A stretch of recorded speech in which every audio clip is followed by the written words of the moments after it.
Muito bom dia, senhoras e senhores. Queiram assentar-se para que possamos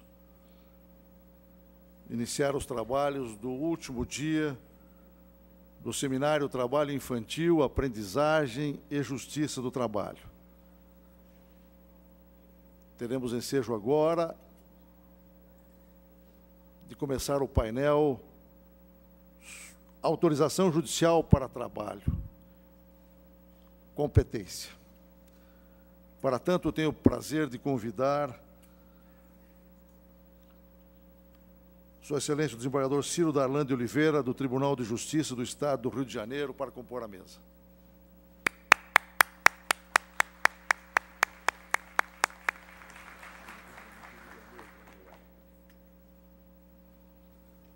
Convido igualmente Sua Excelência o juiz do trabalho José Roberto Dantas Oliva, vinculado ao Tribunal Regional do Trabalho da 15ª Região.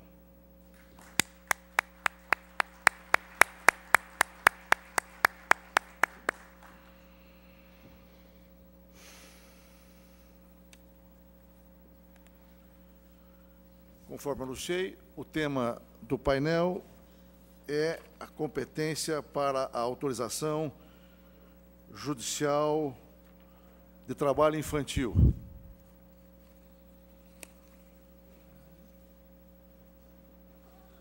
Anuncio a palavra do desembargador Ciro Darlan de Oliveira, que é membro do Conselho Estadual de Defesa da Criança e do Adolescente, no Rio de Janeiro, professor, palestrante e conferencista, especializado em Direito Penal e Processual Penal, além de pós-graduado em Direito da Comunicação. É um especialista na área, é um homem de grande vivência nas questões atinentes às crianças e aos adolescentes, de modo que é com prazer que nós o recebemos e com prazer, igualmente, que lhe concedo a palavra, desembargador Ciro Darlan. Bom dia a todos e a todas. Eu quero saudar o ministro João Oreste Dallazen, agradecendo por esse honroso convite. Agradeço também ao companheiro de mesa, que vamos falar sobre esta questão da competência.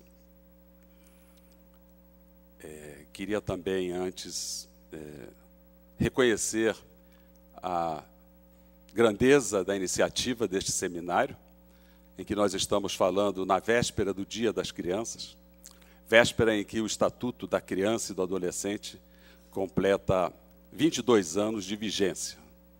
E tenho a impressão que este seminário, promovido pelo Superior Tribunal do Trabalho, é uma iniciativa que traz a todos nós da sociedade a possibilidade de trabalharmos pela efetivação dos direitos da criança e do adolescente. Eu tenho, no meu currículo, a sorte de ter sido, no início da minha carreira, juiz trabalhista, concursado para a Justiça Estadual. Exerci a minha primeira judicatura na comarca de Silva Jardim, no interior do Rio de Janeiro, onde não havia ainda a presença da Justiça do Trabalho. E, por essa razão, eu tive a grata alegria de ter essa experiência durante 2 anos, de tratar também da questão trabalhista.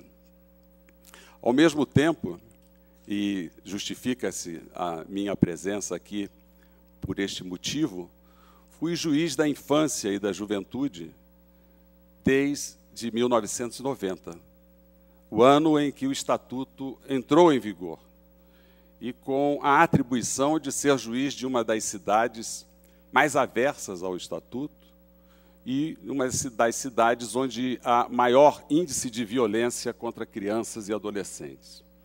Essa experiência, para mim, foi muito gratificante e faz com que eu esteja com esta marca como uma verdadeira tatuagem no meu currículo e na minha vida. O direito da criança também teve o início no Brasil através da cabeça de um magistrado. Foi o doutor Melo Matos, que em 1924 escreveu, incentivou, estimulou a primeira legislação de proteção à criança e ao adolescente, então chamado menores. Foi com o advento dessa legislação protetiva, e graças ao advento dessa legislação, que hoje nós temos em vigor, em vigência, a legislação mais moderna e mais próxima da perfeição do planeta, que é o Estatuto da Criança e do Adolescente. Anteriormente, a doutrina vigente foi a doutrina da situação irregular. E nós ainda não nos desligamos dessa doutrina. Ainda na nossa cabeça, ainda nas nossas ações, nas nossas decisões, prevalece este olhar de proteção à infância e não o olhar de respeito aos direitos de cidadania. E talvez por isso a discussão sobre a competência passe por esse aspecto. Nós ainda estamos olhando para a criança como um ser que precisa ser protegido por uma questão de fragilidade, quando, na verdade, com a doutrina da proteção integral, a criança é sujeita de direitos. E se nós examinarmos e interpretarmos ao pé da letra o que diz o artigo 227 da nossa Constituição, vamos ver que essa discussão em torno da competência é absolutamente desnecessária. Porque a competência, a partir de então, é de todo cidadão brasileiro. Quando o legislador constituinte diz que é dever de todos e enumera uma hierarquia da família, do poder público e da sociedade, nenhum brasileiro escapa desta obrigação de assegurar os direitos fundamentais de crianças e adolescentes.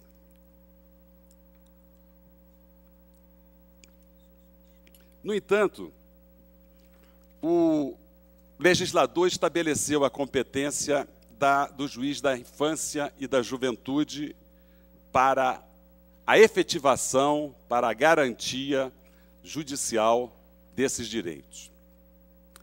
Na verdade, o legislador do Estatuto, ele retira do judiciário uma carga de poder para compartilhar com a sociedade em razão desta obrigação solidária que todos nós assumimos.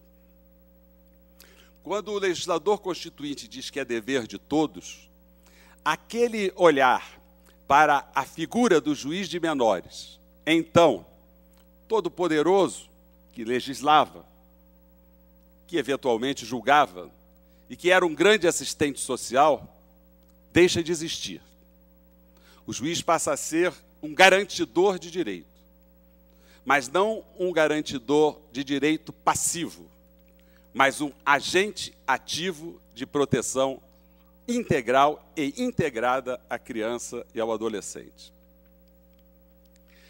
Por isso, quando nós falamos em competência, não se trata apenas do olhar sobre a autoridade judiciária, que é apenas um elo desta corrente, desse sistema de proteção integral e de garantia de direitos. Nesse sistema de garantia de direitos, que deve ter uma atuação integrada, estamos nós, os juízes, está também o Ministério Público, está também os advogados, a Defensoria Pública, estão as delegacias especializadas, estão as secretarias da área social, de educação, saúde, esporte, lazer, e estão os conselhos de direitos e os conselhos tutelares. Então, nós fazemos parte de um elo do sistema de garantia de direitos e, por isso, não se trata de uma competência absoluta, mas de uma competência compartilhada. na qual nós só temos a nossa autoridade reconhecida se fizermos parte desse sistema de garantia de direitos. Eu ouvi ontem, com muita atenção, algumas manifestações e fiquei um pouco preocupado com um certo radicalismo ao olhar sobre esses direitos fundamentais de crianças e adolescentes elencados no artigo 227. É direito fundamental.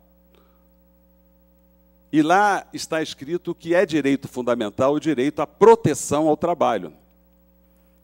E o legislador, ao regulamentar esse artigo, diz que a autoridade judiciária competente será a autoridade da infância e da juventude. Nós estamos, modernamente, caminhando para as especializações.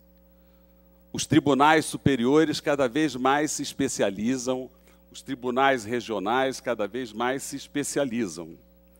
Então, não é um momento de generalizações. É um momento de capacitação, de aperfeiçoamento daquela autoridade judiciária vocacionada, preparada para a atuação nesta área de competência. O fato de se tratar de direito ao trabalho protegido e não de direito do trabalho, o legislador fala direito ao trabalho protegido, o que é diferente da relação econômica e do direito do trabalho, não é suficiente para atrair esta competência para a justiça do trabalho. Vejam, e não é só nessa área que há uma certa invasão de competência por força de determinação legislativa, que o juiz da infância e da juventude, esse especialista,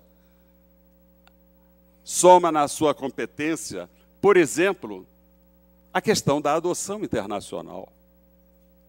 A questão da adoção internacional seria, em tese, da Justiça Federal, porque abrange relações de estados, abrange relações de pessoas de direito internacional. E, no entanto, o legislador deu a competência ao juiz da infância e da juventude. E mais do que isso, adolescentes autores de ato infracional em crimes capitulados como crimes contra a federação, como o tráfico internacional de entorpecentes. E mais do que isso, a justiça militar, a justiça castrense, não julga menores de 18 anos. Encaminha, e eu julguei vários cadetes e vários estudantes de escolas militares, menores de 18 anos, que em tese seria da Justiça Federal. Porque trata-se, na verdade, de um direito autônomo. O direito da criança e do adolescente, esse novel direito, é um direito autônomo, que tem uma normativa toda apropriada, uma normativa internacional e regras constitucionais que dão a base, que dão os princípios para a sua distinção. São diplomas legais específicos que separam dos outros ramos do direito. Tem uma didática particular e determina o aprendizado de suas diferenças. Eu trouxe aqui, por exemplo, a regra na qual nós nos inspiramos para escrever o artigo 227 na nossa Constituição, que é a Convenção das Nações Unidas sobre os Direitos da Criança, onde expressamente está escrito que, no artigo 29, inciso D, que é preciso preparar a criança para assumir uma vida responsável. Daí porque o direito ao trabalho é um direito fundamental para inserir a criança no mundo competitivo para ter uma vida responsável. Numa sociedade livre, com espírito de compreensão, paz, tolerância, igualdade de sexos e amizade entre todos os povos, grupos étnicos, nacionais e religiosos e pessoas de origem indígena. E também tem um artigo específico sobre a relação do trabalho na Convenção das Nações Unidas, que é norma de direito fundamental.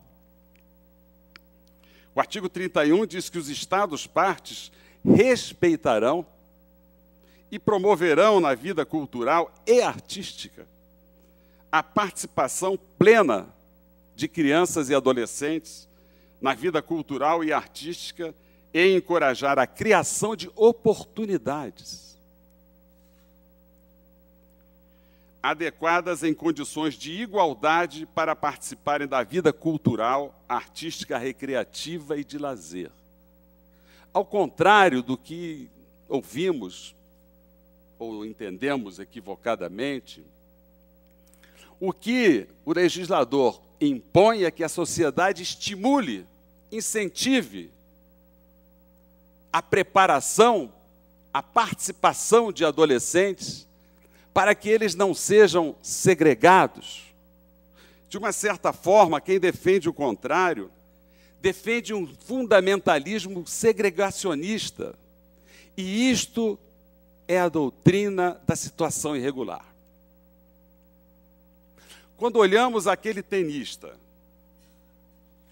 que foi mostrado aqui num vídeo, uma exceção dentre tantos campeões que deveríamos ter e que alguns que temos, e que começaram muito cedo, porque para ser campeão tem que começar cedo.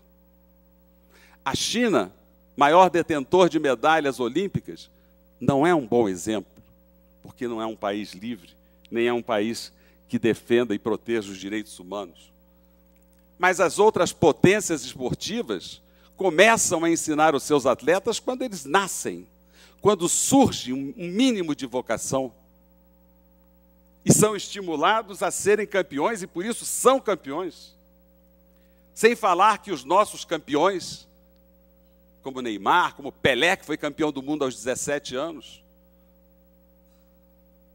o maior jogador do mundo da atualidade, começou no Barcelona aos 14 anos. E nós queremos segregar esses talentos a custo de quê? Com exemplos excepcionalíssimos, como desse tenista, que precisa de um tratamento terapêutico urgente, porque ele começou a estudar, parou, começou a jogar tênis, parou, começou a fazer tratamento, parou, ele precisa de uma terapia forte. Nós devemos ajudá-lo. Mas não devemos tê-lo como exemplo para atuar contra a lei, porque o que a lei diz é exatamente o contrário do que, em alguns momentos, defendemos ou eu vi sob esse olhar. O artigo 31 diz assim, o artigo 32, os Estados-partes reconhecem o direito da criança de estar protegida contra a exploração econômica e contra o desempenho de qualquer trabalho que possa ser perigoso ou interferir em sua educação, ou que seja nocivo para a sua saúde, ou para seu desenvolvimento físico, mental, espiritual, moral ou social. Não está dizendo que é proibido. Está dizendo que devemos zelar, cuidar, interferir. E nós somos partidários da intervenção mínima do Estado. Para isso nós queremos a responsabilidade da família. Nós não.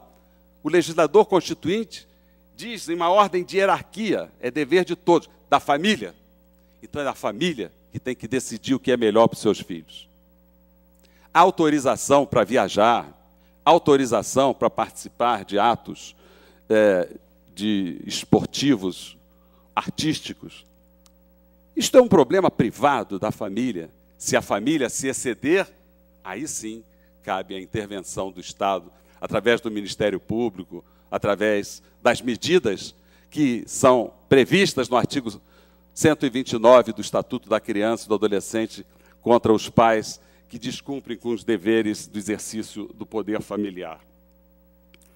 Ainda diz, os Estados-partes adotarão medidas legislativas, administrativas, sociais, educacionais, com vistas a assegurar a aplicação do presente artigo, com tal propósito, levando em consideração as disposições pertinentes de outros instrumentos internacionais.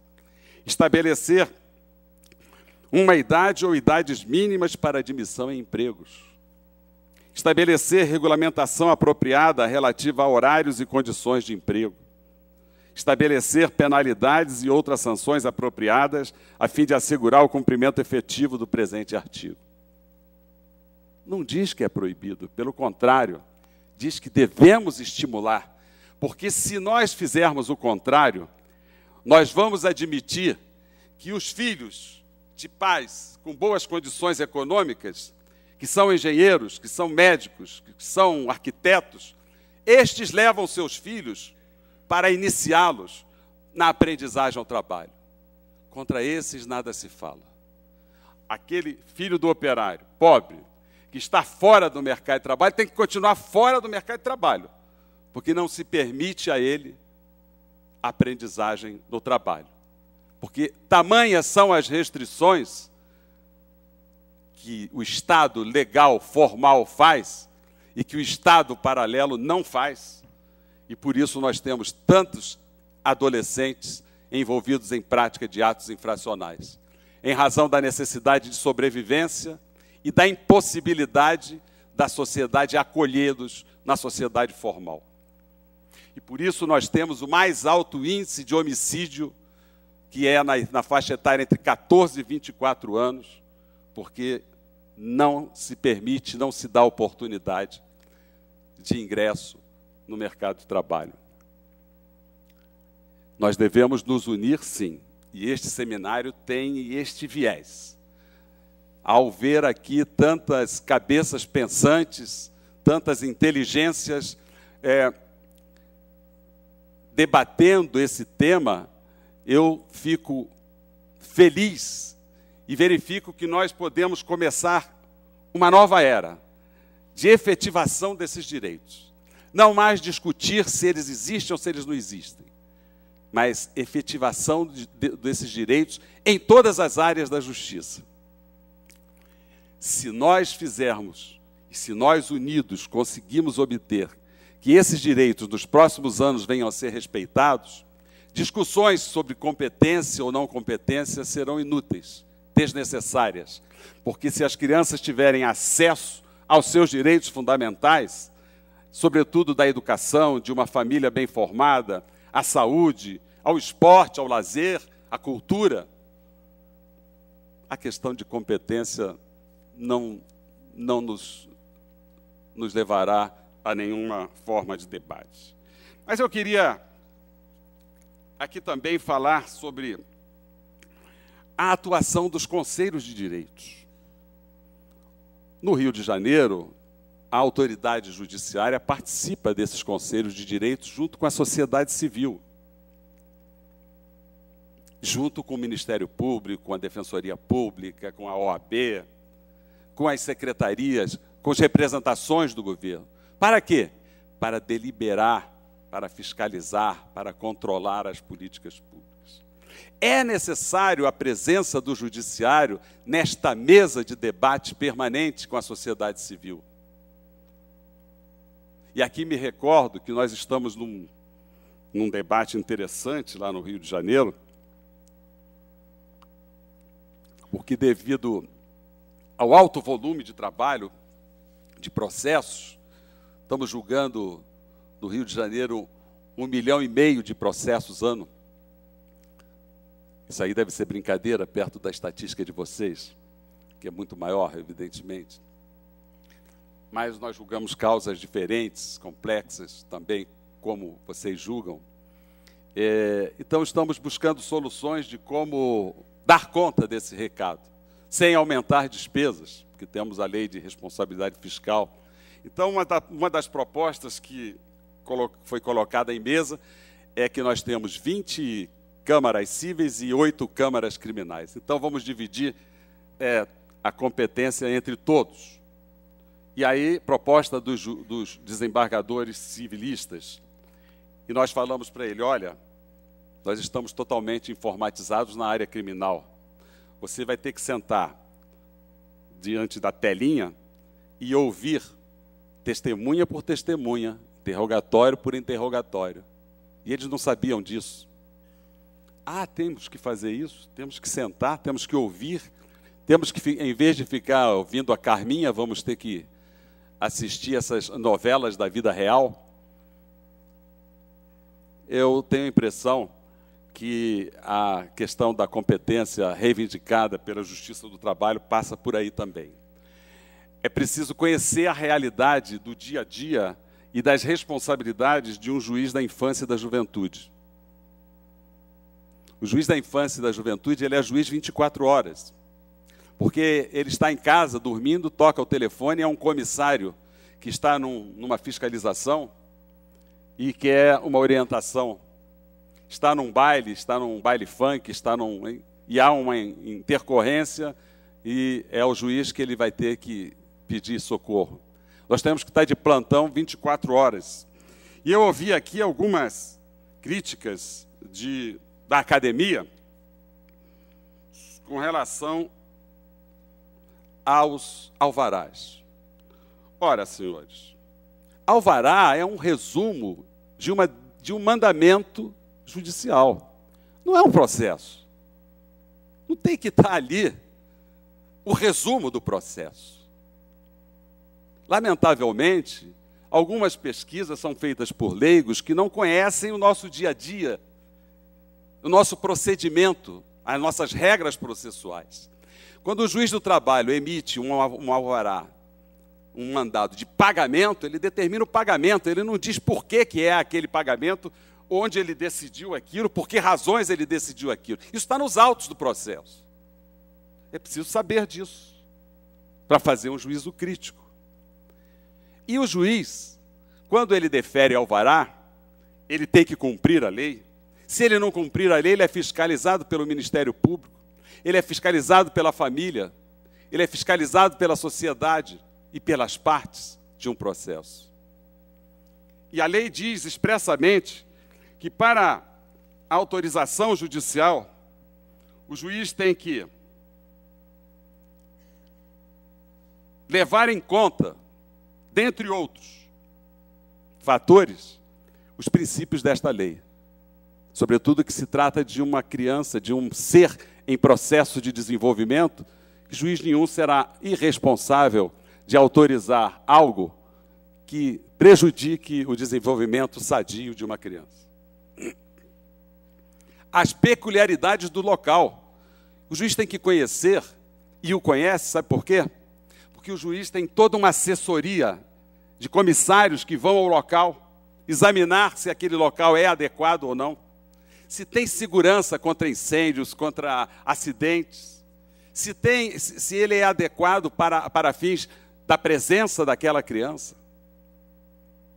Ele tem uma equipe técnica de assistentes sociais e de psicólogos que vão analisar o script, o texto, se aquele texto é ou não é prejudicial à participação daquela criança, a existência de instalações adequadas, o tipo de frequência habitual no local, a adequação do ambiente eventual, a eventual participação ou frequência de crianças e adolescentes, a natureza do espetáculo.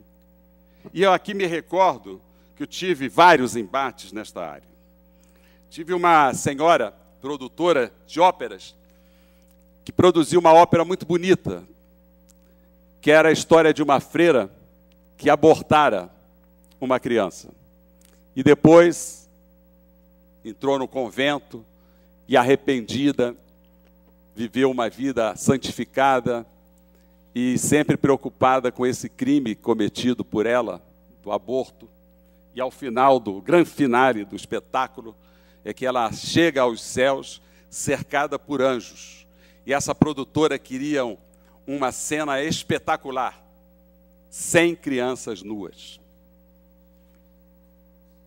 Crianças de orfanatos. E foi pedir autorização.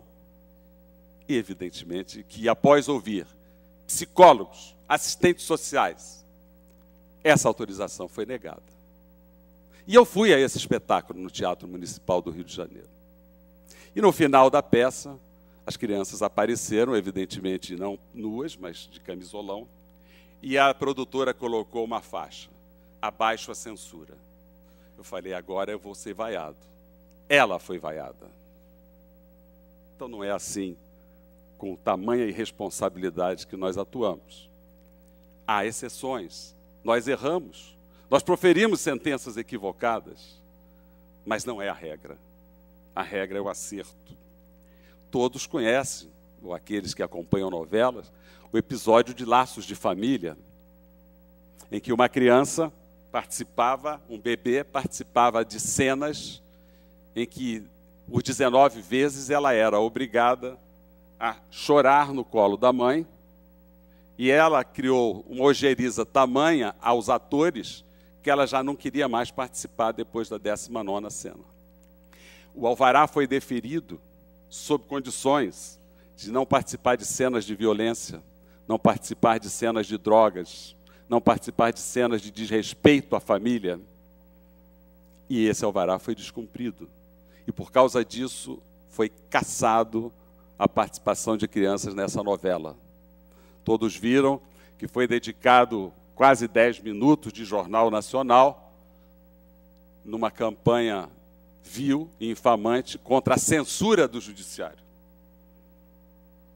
E as crianças só voltaram à novela depois que houve um comprometimento, que até hoje é cumprido, de que é necessário ter em cena o acompanhamento de psicólogos, de educadores, de médicos e dos pais.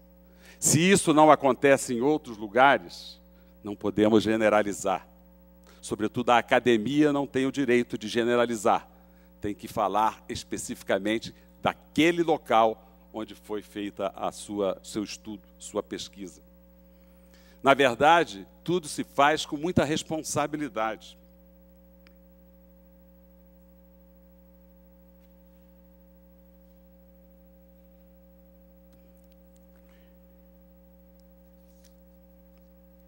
O direito à profissionalização é decorrência do próprio processo educacional.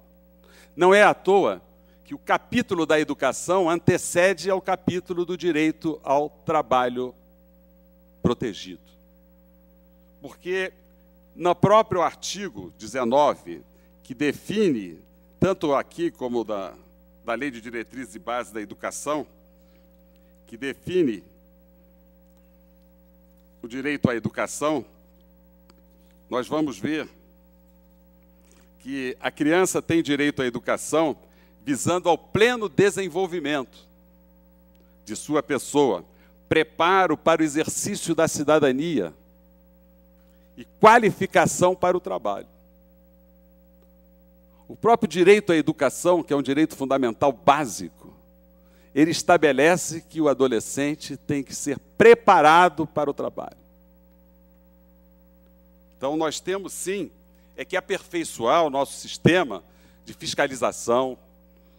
E, para isso, acho interessantíssimo que possamos trabalhar, ministro, em conjunto, em parceria, num sistema integrado. Porque, por exemplo, muitas vezes eu fui juiz da infância e da juventude na área infracional e na área da prevenção. E muitas vezes, diante de um jovem de 12, 13, 14 anos, dono de boca de fumo ou aviãozinho, eu falava com ele: por que você está nessa vida, meu filho? Por que você não muda? Porque eu preciso viver, doutor, o senhor me dá trabalho? E o juiz não tem resposta para isso, porque o juiz não é um agente de trabalho. Embora eu tenha criado na vara da infância e da juventude uma verdadeira agência de colocação de adolescentes no mercado de trabalho. E com isso nós abrimos no próprio Tribunal de Justiça alguns programas como Mensageiros da Justiça, que são jovens oriundos das varas infracionais que têm a sua primeira oportunidade de sair da vida do crime trabalhando no Tribunal de Justiça. Evidentemente que o trabalho é o complemento da escola, da educação. É a forma de sobrevivência, é a resposta que se dá àquele jovem que ingressa no mundo informal da criminalidade por falta de oportunidade. E nós temos instrumentos para isso, e a Justiça do Trabalho, os promotores do trabalho são fundamentais para isso. Essa cota do aprendiz tem que ser cumprida e respeitada por todas as empresas. Só na cidade de São Gonçalo nós temos uma possibilidade de ter 3.000 vagas para adolescentes aprendizes. Como sabem, São Gonçalo é uma das cidades mais violentas do Rio de Janeiro. Foi lá que mataram a juíza Patrícia Acioli. E é justamente lá que nós temos essa possibilidade de fazer ingressar na sociedade, no mundo da competitividade, no mundo da educação para o trabalho, 3.000 jovens. E por que não fazemos? Porque não há uma ação do Ministério Público para obrigar essas empresas a cumprirem com a norma legal. Então, como disse anteriormente, nós fazemos parte de um sistema de garantias de direitos. O direito tem a situação dos jovens aprendizes, como eu falei, tem essa cota de 5% a 15% dos funcionários, que se tivesse sendo cumprida, não teríamos tantos jovens na informalidade. O IBGE diz que 7 em cada 10 jovens estão fora do mercado de trabalho. No Rio de Janeiro, a taxa é de 24% de desocupação. O Brasil é o terceiro na taxa de homicídios de jovens, com 51,7 homicídios para cada 100.000 jovens. O trabalho aprendiz, que tem como finalidade educativa e proporciona aos jovens envolvidos um primeiro contato com o mundo do trabalho, onde o menos importante é o tipo da tarefa desenvolvida. O primordial é a oportunidade de aprender e cumprir horário, receber ordens, ter disciplina no cumprimento de tais tarefas e conviver com outros trabalhadores no âmbito de uma organização empresarial. O saudoso ministro do STF, Orozimbo Nonato, nos recorda que não é ele, o juiz, um mero aplicador mecânico de normas e leis. A sua função verdadeira, a que tem sido fiel no curso da história, é a de adaptador do texto abstrato à realidade palpitante e, às vezes, dramáticas que os pleitos oferecem. A Constituição, ao tratar dos direitos sociais, no seu capítulo 2º, deixa claro que o direito ao trabalho, artigo 6º, é anterior ao direito do trabalho, artigo 7º. Posto que o primeiro trata da dignidade da pessoa humana e da possibilidade de inclusão social. Não sou eu que estou dizendo, é o próprio legislador constituinte quem o diz. Além do que, o programa de assistência ao adolescente merece tratamento distinto daquele estabelecido pelas normas do direito individual ao trabalho, que protegem o adolescente que ingressa no mercado através da aprendizagem ou do estágio profissionalizante.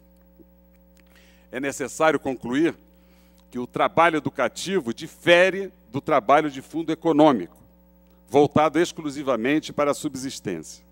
Há que se fazer a distinção entre aquele que efetivamente vende sua força de trabalho como meio de subsistência, daquele que, ao desenvolver uma atividade laborativa, agrega valores à sua personalidade, à sua formação e ao seu desenvolvimento pleno. O que é preciso dizer é que nós precisamos decodificar a nossa cultura, de olhar para a criança como um ser que precisa de cuidado, precisa de misericórdia, precisa de caridade. Nós temos que olhar para a criança e para o adolescente como um sujeito de direitos, como um cidadão. E se nós formos capazes de respeitar os seus direitos fundamentais, nós estaremos sedimentando as bases de uma sociedade efetivamente, realmente civilizada e civilizadora. Muito obrigado pela atenção de todos.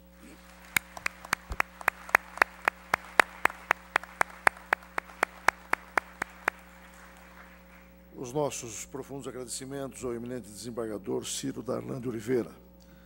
Tenho o prazer de conceder a palavra agora ao juiz José Roberto Dantas Oliva para a sua exposição. É o juiz titular da primeira vara do trabalho de Presidente Prudente, professor das Faculdades Integradas Antônio Eufrásio de Toledo, de Presidente Prudente, e membro do Conselho Editorial da revista do Tribunal Regional do Trabalho da 15ª Região, mestre em Direito pela PUC de São Paulo. Tem a palavra o Dr. José Roberto Dantas Oliva.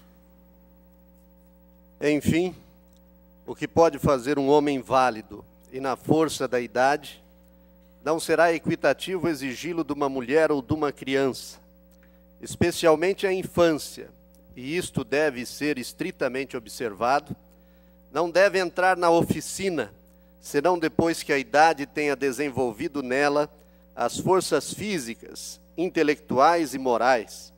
Do contrário, como uma planta ainda tenra, ver-se-á murchar com um trabalho demasiado precoce e dar-se-á cabo da sua educação. O alerta não foi feito ontem, data do início da última década do século XIX.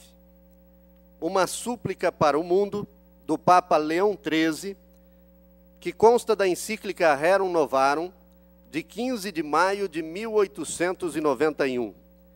Em outubro de 2012, estamos ainda discutindo os malefícios do trabalho infantil, mas precisamos acreditar que logo ele será apenas fato histórico. Como disse o nosso conferencista de abertura, Kailash Satyarthi, trabalhemos então incansavelmente para isto. Excelentíssimo senhor presidente do Tribunal Superior do Trabalho e do Conselho Superior da Justiça do Trabalho, ministro João Oreste Dallazen, permita-me que, em nome de Vossa Excelência, saúde a todos os presentes. Excelentíssimo desembargador Ciro Darlan, embora não o conhecesse pessoalmente, a grandeza do trabalho que desenvolveu à frente da Vara da Infância e da Juventude do Rio de Janeiro torna-o, sem dúvida, merecedor da admiração de todos nós. Significa-me sobremaneira deste modo participar deste painel ao lado de Vossa Excelência. Entretanto, apesar da respeitabilidade do entendimento defendido por Vossa Excelência, permita-me respeitosamente também, na essência, dissentir. Em pleno século XXI, milhões de pessoas em peculiar condição de formação e desenvolvimento que têm seus direitos humanos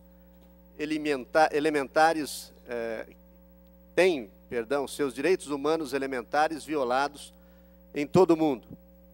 Há mobilização planetária para tentar curar essa moléstia social, mas as dificuldades são enormes, pois tal qual o vírus que se propaga com rapidez, mitos de que o trabalho precoce é bom recrudescem e são extremamente contagiosos, infectando incautos que são estimulados, às vezes, por pessoas mal intencionadas. Para que não virem epidemia, é necessário que permaneçamos em estado de vigília. E a conscientização da sociedade, por meio de eventos como este, que o Congresso da Justiça do Trabalho, do Conselho Superior da Justiça do Trabalho e do Tribunal Superior do Trabalho promovem, são remédios importantes para o combate eficaz desse mal. Parabéns, pois, aos organizadores e obrigado pelo convite que me foi transmitido pelo meu colega de concurso da 15ª Região, juiz Marcos Fava, dileto amigo. Em 2006, já foi dito aqui, mas é bom recordar, o Brasil assumiu perante a Organização Internacional do Trabalho o compromisso de, até 2015, erradicar as piores formas e, até 2020, erradicar todas as formas de trabalho infantil. O Judiciário brasileiro tem um papel importante ao lado de outras instituições e organismos públicos e privados a cumprir para a consecução dos objetivos traçados. o Conselho Superior da Justiça do Trabalho e o Tribunal Superior do Trabalho, ao instituírem uma Comissão Nacional Permanente de Prevenção e Erradicação do Trabalho Infantil e de Proteção ao Trabalho Decente do Adolescente, hoje presidida pelo ministro Lélio Bentes Correia, que dedicou sua vida ao tema, engajam-se e a Justiça do Trabalho, definitivamente, nesta luta que é e deve ser de todos. O propósito deste painel é falar de competência para autorização. Na verdade, eu diria, mais para desautorização de trabalho infanto-juvenil. Se do juiz da infância e da juventude, como estabelecido na própria legislação trabalhista, desembargador, ou do juiz do trabalho, como me parece ser certo, notadamente após o advento da Emenda Constitucional 45/2004, que ampliou consideravelmente a competência da Justiça do Trabalho para torná-la aquilo que sua própria denominação anuncia, uma justiça de todos os trabalhadores e não mais apenas de empregados ou desempregados, como é mais comum, considerando o momento em que normalmente é procurada. Antes de tratar da competência, porém, necessário assentar desde logo algumas premissas que considero fundamentais, a fim de que não haja incompreensão do que será dito. Nenhuma autorização judicial de trabalho pode ser dada para quem ainda não completou 16 anos de idade, pois há vedação constitucional e infraconstitucional que resulta, a meu ver, em absoluta impossibilidade jurídica do pedido. Excepcionalmente, e com garantias de proteção integral e prioritária do artista infanto-juvenil, é possível a autorização individual, e não como foi dito ontem, de 2, 3 ou de um grupo de crianças ou adolescentes, de trabalho inferior à idade mínima, em razão do que prevê o artigo 8º da Convenção 138 da OIT. Nenhuma autorização judicial pode ser dada para trabalho em ruas, praças e logradouros, ou quando o trabalho a ser desenvolvido for noturno, prejudicial à moralidade, insalubre, perigoso ou penoso, para quem ainda não completou 18 anos de idade, em razão da proibição constitucional e ou infraconstitucional, o que configuraria também, a meu ver, impossibilidade jurídica do pedido. Se for aprendizagem verdadeira e não falsa aprendizagem, não há necessidade de autorização judicial para exercê-la a partir dos 14 anos. Se o trabalho não envolver riscos e não for noturno, prejudicial à moralidade, insalubre, perigoso ou penoso, também não há necessidade de autorização judicial para quem já completou 16 anos de idade. Assim, sou da opinião que seria carecedor da ação aquele que ingressasse em juízo para pleitear autorização em quaisquer dessas situações, porquanto não teria interesse processual, este fundado no binômio necessidade e utilidade do provimento, uma vez que a Constituição e a lei já o permitem. Diante disto, a discussão acerca da competência perderia então sua relevância, ou se cingiria a hipótese de autorização judicial para trabalho infanto-juvenil artístico? A resposta, evidentemente, é negativa.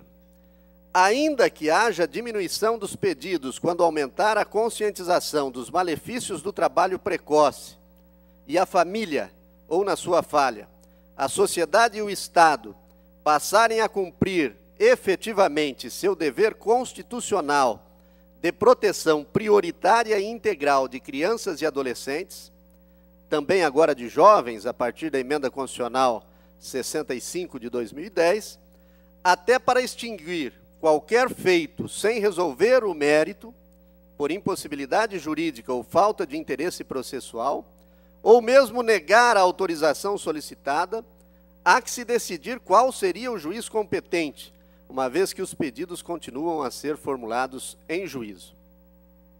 Aliás, dados da Relação Anual de Informações Sociais, RAIS, do Ministério do Trabalho e Emprego, apontam que entre 2005 e 2010, 33.173 autorizações judiciais para trabalho em idade inferior à legalmente permitida teriam sido concedidas no país, sendo o Estado de São Paulo o campeão, com nada menos que 11.295 permissões.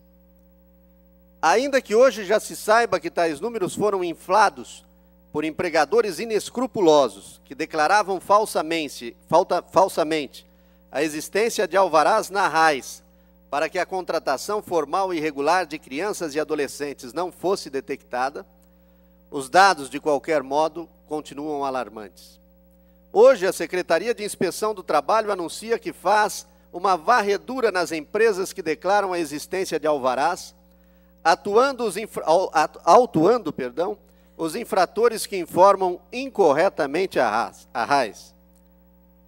Aliado a isto, trabalho de conscientização, sensibilização e de repressão, encetado pelo Ministério do Trabalho e Emprego, Ministério Público do Trabalho e outras instituições que integram a rede de proteção à criança e ao adolescente, propiciou redução significativa do número declarado de autorizações judiciais. Em 2010, eram 7.421 e em 2011, 3.134 autorizações judiciais para crianças e adolescentes de 10 a 15 anos trabalharem, uma queda de 58%, ou 4.287 permissões a menos que no ano anterior. De qualquer modo, não se concebe a ideia de uma única autorização que seja fora dos estreitos limites mencionados anteriormente.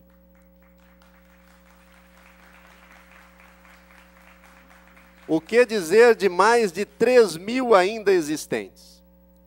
Neste passo, uma nova questão precisa ser enfrentada. Pedidos dessa espécie constituem o que se denomina jurisdição voluntária, que para parte da doutrina tradicional não seria propriamente atividade jurisdicional, mas mera administração pública de interesses ou direitos privados. Perfilho, entretanto, o entendimento de que, como estabelece o próprio Código de Processo Civil, já no seu artigo 1º, a cognominada jurisdição voluntária, ao lado da contenciosa, constitui, sim, parcela de jurisdição, conquanto os efeitos de uma e de outra não sejam exatamente os mesmos. A partir desta concepção, entendo que desde o advento da Emenda Constitucional 45/2004, que ampliou substancialmente as matérias que estão afetas à apreciação da Justiça do Trabalho, não é mais, a meu ver e com todo respeito, do juiz da infância e da juventude a competência para analisar pedidos de autorização judicial para trabalho infanto-juvenil artístico, ou mesmo daqueles que, segundo a CLT, poderiam ser realizados em ruas, praças e outros logradouros por adolescentes com mais de 14 anos de idade. Estes, como já vimos, não podem mais existir. Note-se que primeiro a CLT, quando os autoriza, condiciona a permissão judicial a que a ocupação seja indispensável à própria subsistência do adolescente ou a de seus pais, avós ou irmãos. Ora, só isto subverte totalmente o princípio da proteção integral. A família, a sociedade e o Estado é que devem proporcionar proteção prioritária e integral a crianças e adolescentes, e não impingir-lhes dever de sustento, inclusive de familiares. Outra exigência: do exercício da atividade não poderá advir prejuízo à formação moral. Como? Se a rua é palco de arregimentação até mesmo para o tráfico de drogas. Deste modo, para tranquilizar a ministra Maria do Rosário e a todos os presentes, a busca do reconhecimento da competência, como já dito, e isso implica trabalho sério de debates e discussão interna aprofundada, é mais para desautorizar do que para autorizar. Os limites, aliás, não são estabelecidos pelo juiz, pois este jura, ao tomar posse, cumprir a Constituição Federal e as leis, as últimas, claro, desde que não colidam com princípios constitucionais, pois aí será lícito afastá-las. Desde 2005, quando defendi minha dissertação de mestrado na Pontifícia Universidade Católica de São Paulo, sustento referida competência.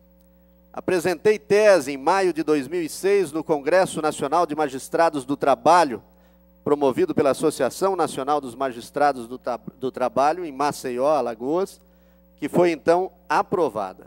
Hoje esta é uma bandeira também da ANAMATRA. Mais de 6 anos depois, tendo de enfrentar ao longo do caminho olhares de assombro e desaprovação, sinto-me hoje em posição de relativo conforto, apesar da responsabilidade que me foi confiada. A estrada antes esburacada já está pavimentada. O asfalto é da mais alta qualidade. Já na abertura deste seminário, quando Vossa Excelência, ministro Dall'Asen, deixou claro, como já o fizeram em ocasiões anteriores, que entende ser da Justiça do Trabalho a competência, vibrei e pensei, diante do peso desta manifestação, está facilitada a minha vida na quinta-feira.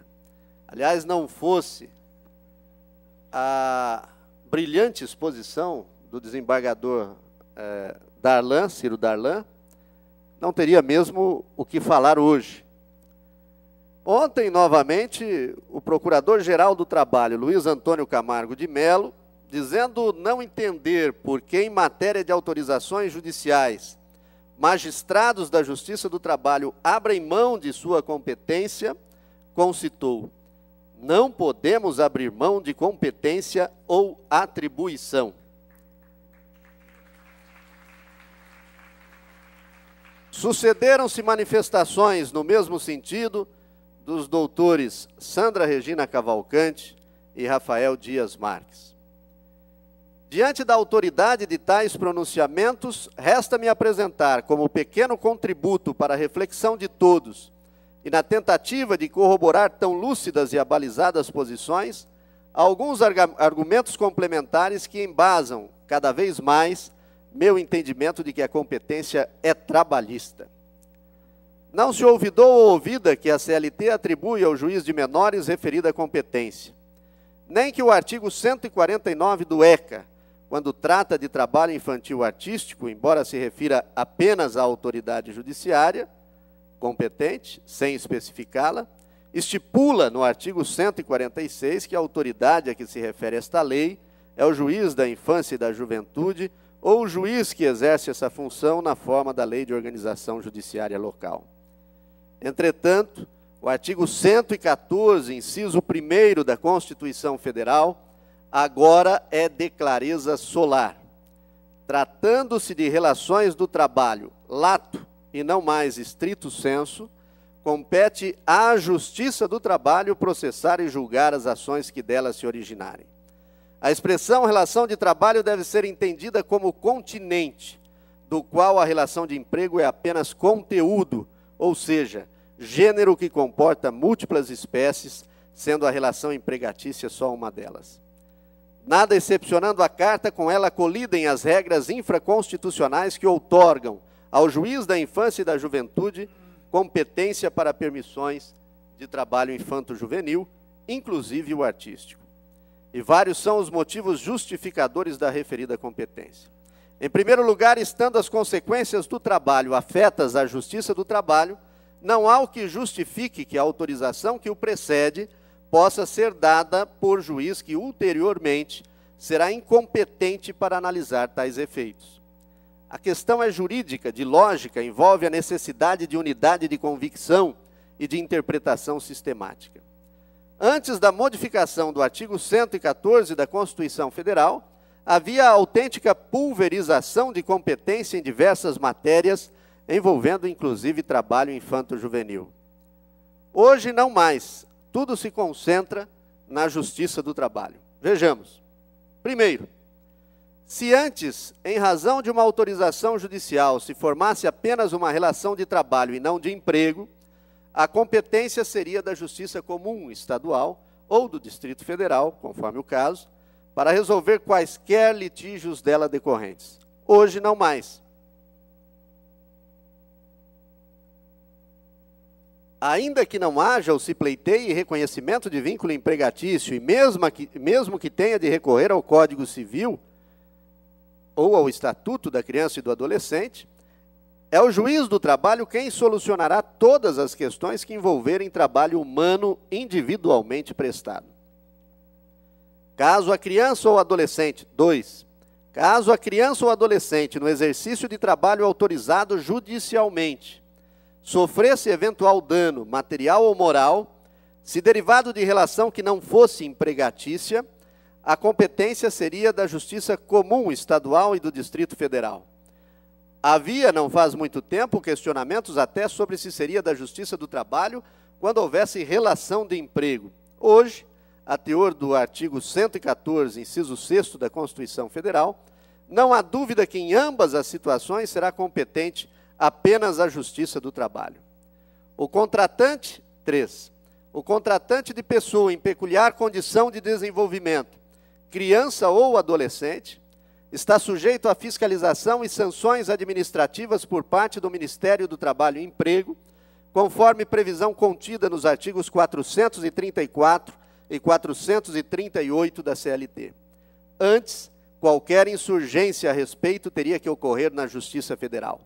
Agora, se houver penalidade administrativa imposta por órgãos de fiscalização e o contratante quiser discuti-la em juízo, terá também de fazê-lo perante a Justiça do Trabalho, nos termos do artigo 114, inciso 7º da Constituição. 4. Nos termos do inciso 8º do mesmo artigo 114, a Justiça do Trabalho é competente também para a execução de ofício das contribuições previdenciárias decorrentes das sentenças que proferir, mesmo em relações de trabalho sem vínculo empregatício, quando antes a tarefa era da Justiça Federal. 5. Na hipótese de sofrer a criança ou adolescente acidente do trabalho, trazendo-lhe este consequências danosas, tanto materiais como morais, se antes a competência era da Justiça Estadual ou do Distrito Federal, hoje, inequivocamente, é da Justiça do Trabalho, conforme pacificado, aliás, pela súmula vinculante 22 do Supremo Tribunal Federal. Ora, se em qualquer destas hipóteses, e até mesmo em outras não divisadas, será o juiz do trabalho competente para instruir e julgar eventual ação, não há explicação plausível para que as autorizações de trabalho que originaram tais efeitos tenham sido dadas por quem não poderá apreciá-los, não sendo razoável manter-se a competência do juiz da infância e da juventude, conforme lhe atribuem textos infraconstitucionais, inclusive o Estatuto da Criança e do Adolescente. Há quem assevere também que, em se tratando de jurisdição voluntária, tradicionalmente tida como administração pública de interesses ou direitos privados, não haveria propriamente competência a ser aferida, mas simples atribuição, e desta também não haveria de se abrir mão, como alertou o Procurador-Geral Dr. Camargo, que poderia, ao ver dos que assim pensam, ser perfeitamente do juiz da infância e da juventude, conforme prevê a legislação ordinária. Pois bem, o legislador pátrio tratou a jurisdição civil como gênero que comporta duas espécies, contenciosa e voluntária. E ao analisar, como no caso de autorização para trabalho infanto-juvenil, qual solução se lhe afigura mais justa ou menos prejudicial, estará o juiz, sim, a meu ver, exercendo parcela de jurisdição. Assim, apesar do respeito devotado à corrente contrária, entendo, faço questão de reiterar, que estamos em hipóteses tais diante de autêntica jurisdição e que esta é do juiz do trabalho. Aliás, tal convicção foi externada recentemente pelo Conselho Nacional de Justiça e também pelo Conselho Nacional do Ministério Público. Em pedidos de providências formulados pelo Ministério Público do Trabalho contra decisões judiciais e pareceres de promotores de justiça que resultaram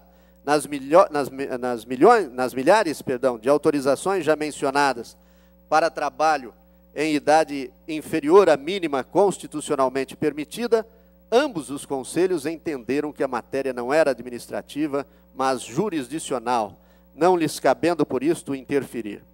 De qualquer modo, reconhecendo a relevância da questão e aderindo à manifestação da conselheira Morgana Rich, o conselheiro Jorge Hélio Chaves de Oliveira, relator do voto condutor da decisão no CNJ, negou o provimento ao recurso administrativo interposto contra sua decisão monocrática, em que não conhecia do pedido de providências, mas recomendou aos tribunais de justiça que adotem medidas que visem a adequação das diretrizes pertinentes às atuações conjuntas com o Ministério Público do Trabalho, objetivando combater o trabalho infantil.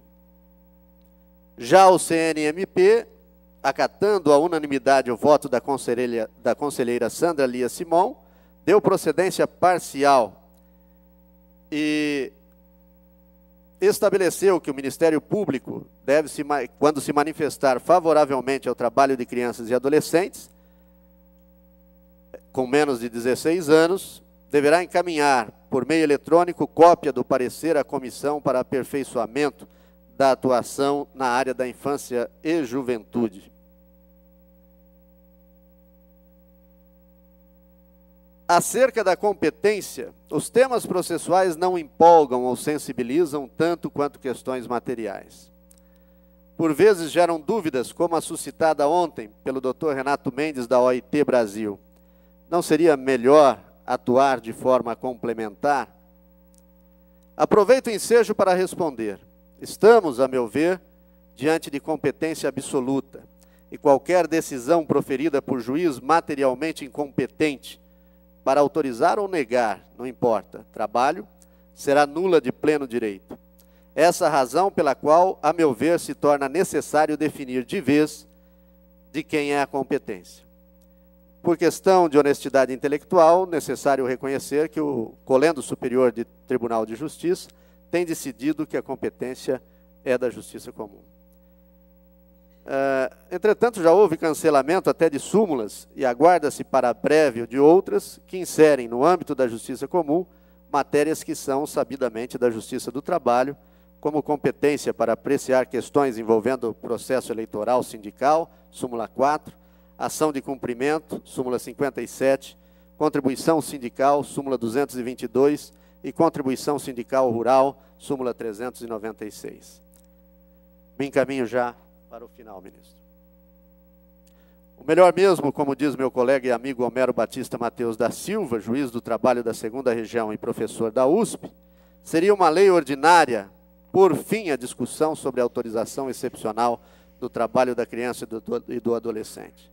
É evidente, diz ele, em obra de sua autoria, que a matéria está afeta à Justiça do Trabalho, visto que seus magistrados se especializaram não somente no cotidiano das atividades profissionais, mas também nos fundamentos do direito do trabalho, incluindo as várias razões jurídicas, sociológicas e médicas que impedem a utilização de mão de obra infantil. Aliás, em 22 de agosto último, durante o Seminário Nacional para a Erradicação do Trabalho Infantil, realizado conjuntamente pelo CNMP e CNJ, tive a felicidade de, por delegação da Comissão Nacional de Prevenção e Erradicação do Trabalho Infantil e Proteção ao Trabalho Decente do Adolescente, tratar deste mesmo tema. O seminário apresentou a respeito do assunto 2 conclusões. Primeira, não cabe autorização judicial para o trabalho antes da idade mínima prevista no artigo 7º, inciso 33 da Constituição Federal, salvo na hipótese do artigo 8º, inciso 1º da Convenção 138 da OIT. 2. A competência para autorização judicial é da Justiça do Trabalho e, quando indeferida a petição, quando indeferido de plano o pedido, o juiz do trabalho observará o disposto no artigo 221 do ECA. Esta é a minha singela contribuição para este seminário. Caso a transforme em artigo, já tem o título: Competência para entre parênteses, autorização do trabalho infantil, inclusive artístico, é do juiz do trabalho. Premido pelo tempo, na impossibilidade de exibir excelente vídeo, já disponível no YouTube, produzido por queridos alunos da graduação, encerro com um poema nele contido, do aluno Vinícius Flores Branco, um dos componentes do grupo, apresentado em seminário interclasses sobre trabalho infantil que realizo anualmente na Faculdade de Direito da Toledo de Presidente Prudente e que cada vez mais me surpreende positivamente.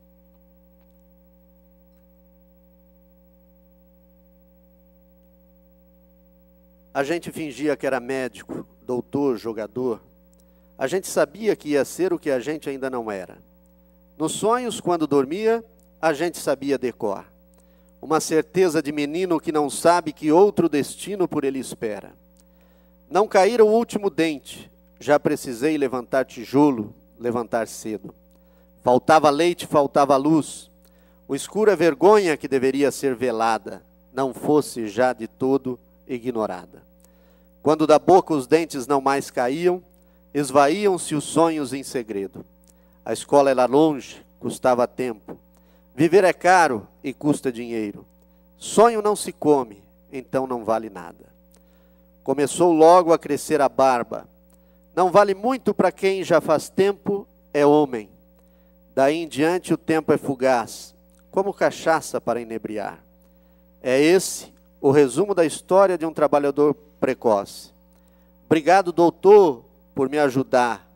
Esse poema não fui eu que escrevi, que não sei se rimar sei bem.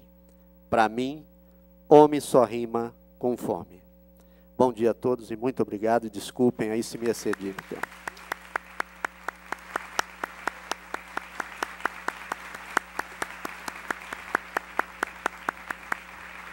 Os nossos agradecimentos igualmente ao juiz José Roberto Dantas Oliva por sua exposição